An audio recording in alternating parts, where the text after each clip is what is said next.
Tamil Nadu டெம்பிள்.net channel பார்வையாளர்களுக்கு வணக்கம். நம்ம சேனலை முதல் முறையாக பார்க்குறீங்கன்னா மறக்காமல் சப்ஸ்கிரைப் பண்ணிக்கோங்க. ஆன்மீகம் சம்பந்தமான பல வீடியோக்களை உங்களுக்காக தொடர்ந்து பதிவு பண்ணிட்டு வரோம். சரி வாங்க இன்னைக்கு வீடியோக்குள்ளே போகலாம். 2026 தைப்பூசம் 48 நாள் விரதம் தொடங்கும் தேதி குறித்த விவரங்களை நம்ம இப்போ பார்க்கலாம். பொதுவாக கந்த சஷ்டி விரதம் மட்டுமல்லாமல் தைப்பூசத்தையும் 48 நாள் விரதம் மேற்கொண்டு முருகப்பெருமானை வழிபடும் பெரும்பாலான பக்தர்கள் உள்ளனர்.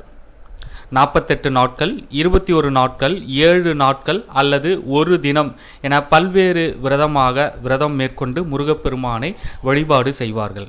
2026 ஆண்டில் தைப்பூச திருவிழா வரும் பிப்ரவரி 1, 2026 ஞாயிற்றுக்கிழமை அன்று வருகிறது.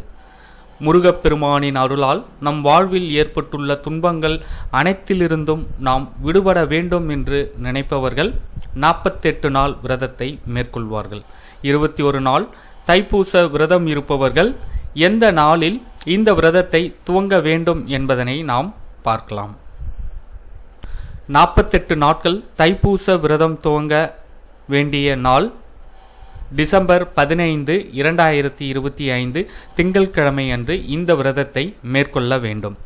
21 நாள் தைப்பூச விரதம் மேற்கொள்ளும் பக்தர்கள் ஜனவரி 11, 2026 ஞாயிற்றுக்கிழமை அன்று இந்த விரதத்தை தொடங்க வேண்டும். 7 நாள் விரதம் மேற்கொள்ளும் பக்தர்கள் ஜனவரி 25, 2026 ஞாயிற்றுக்கிழமை அன்று தைப்பூச விரதத்தை தொடங்க வேண்டும். இந்த தகவலை உங்களுடைய நண்பர்கள் அனைவருக்கும் தெரியப்படுத்துங்க. நன்றி, வணக்கம்.